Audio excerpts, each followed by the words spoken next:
আসসালামু আলাইকুম রহমতুল্লাহ বরকাতুহ। আজকে আমরা কথা বলবো আমাদের রাষ্ট্রীয় একটি সিদ্ধান্তের ব্যাপারে।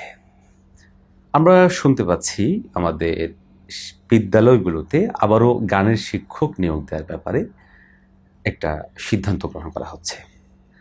আমরা জানি যে একই ধরনের সিদ্ধান্ত তত্ত্বাবধায়ক সরকার বা ইন্টারিম গভর্নমেন্টের মাধ্যমে সেটা চেষ্টা করা হয়েছিল, আমরা তার প্রতিবাদ জানিয়েছিলাম।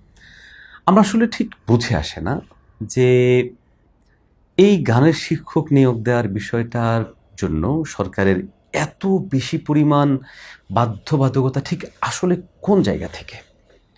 আমি আমার ব্যক্তিগত জায়গা থেকে প্রচুর জায়গায় প্রোগ্রাম করেছি এবং এই বিষয়ে আলোচনা করেছি। আপনারা জানেন যে একই বিষয়ে উদ্যোগটা বিগত আওয়ামী আমল শেষ আমলেও তারা গ্রহণ করেছিল। আমরা বিভিন্ন জায়গাতে কথা বলেছি যে আসলে ঠিক কী কারণে গানের শিক্ষক নিয়োগ দেওয়া হচ্ছে। এটা কি কোনো শিক্ষার্থীদের চাহিদা, না শিক্ষকদের চাহিদা, নাকি অভিভাবকদের চাহিদা, নাকি কমিটির চাহিদা, না দেশবাসীর চাহিদা? আসলে কি, কেন নিয়োগ দেওয়া হবে? বা গান শেখাটা আমাদের জন্য কতটুকু জরুরি যে এটার জন্য এই বারবার শিক্ষক নেওয়াদের ব্যাপারে রাষ্ট্র এতবার সিদ্ধান্ত গ্রহণ করতে হচ্ছে। সারমর্ম হচ্ছে আমি সব কিছু তালাশ করে এতটুকু পেয়েছি যে না, এ ব্যাপারে না কোনো শিক্ষকদের আগ্রহ, না শিক্ষার্থীদের আগ্রহ, না কমিটির আগ্রহ, না এলাকাবাসীর আগ্রহ, কারোই নেই। প্রশ্ন হচ্ছে ঠিক কী কারণে সরকার এটা করতে চাচ্ছে বা করতে একরকম বাধ্যের মতো মনে হচ্ছে। আমাদের মনে হচ্ছে যে এখানে ভিন্ন কিছু আছে। আমরা আমাদের জায়গাটুকু অবস্থান করা, ক্লিয়ার করা অত্যন্ত জরুরি। কারণ গান সুস্পষ্টভাবে হারাম।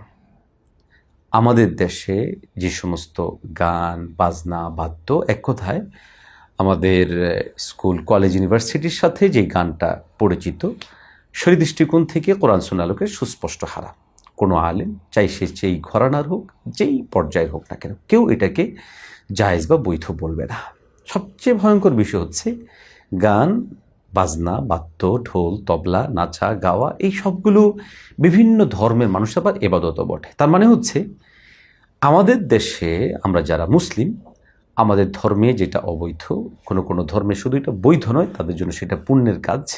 এমন একটা কাজকে মুসলিম শিশুদের কোনরূপ চাহিদা ব্যতি রেখে, তাদের অভিভাবকদের চাহিদা ব্যতি রেখে একরকম চাপিয়ে দেওয়াটা আমি মনে করি সুস্পষ্টভাবেই এটা অধিকার হবে। এটা সর্বোচ্চ ঐচ্ছিক বিষয় থাকতে পারে, অর্থাৎ কেউ যদি শিখতে চায় শিখবে, তাও এটা অবশ্যই প্রশ্নের জায়গায় দাঁড়ায় যে আসলে ঠিক কতটুকু প্রয়োজনীয় কাজ, যে এই গানের মাধ্যমে আমার সমাজ, আমার অঞ্চল, আমার রাষ্ট্র, আমাদের সন্তান আসলে ঠিক কী পাবে। আমরা অত্যন্ত দুঃখজনকভাবে লক্ষ্য করছি এই দেশে হিন্দু, মুসলিম, হিন্দু, বৌদ্ধ, খ্রিস্টান, বহু ধর্মের লোকজন আছে। আমরা বিভিন্ন সময় দাবি করে এসেছি ধর্মীয় শিক্ষক নিয়োগ দেওয়া, মুসলিম শিশুদের জন্য মুসলিম ধর্মীয় শিক্ষক, হিন্দু ধর্মাবলম্বীদের জন্য হিন্দু ধর্মীয় শিক্ষক নিয়োগ দেওয়ার মাধ্যমে তাদেরকে নীতি নৈতিকতা শিক্ষা দেওয়া। কিন্তু এটা যেন সরকার বা সরকার সম্পৃক্ত কারো কোনো গুরুত্বের জায়গাতেই নেই।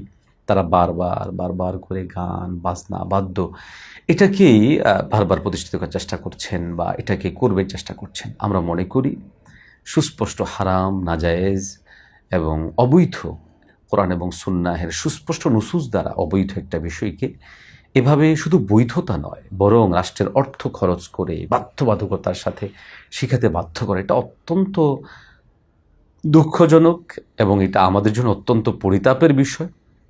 আমরা তো বহু শিক্ষাঙ্গনে এমনও জানি যেখানে অনেক জরুরি শিক্ষক এখনো পর্যন্ত নিয়োগ পাচ্ছে না, বছরের পর বছর চলে যাচ্ছে।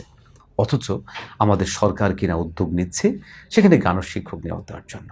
আমরা মনে করি গানের শিক্ষক নিয়োগ দেওয়ার এই যে প্রবণতা, এই যে প্রস্তুতি, এই যে তৎপরতা, এর পুরোটাই আমাদের দেশ ও জাতির জন্য অত্যন্ত অকল্যাণকর হবে।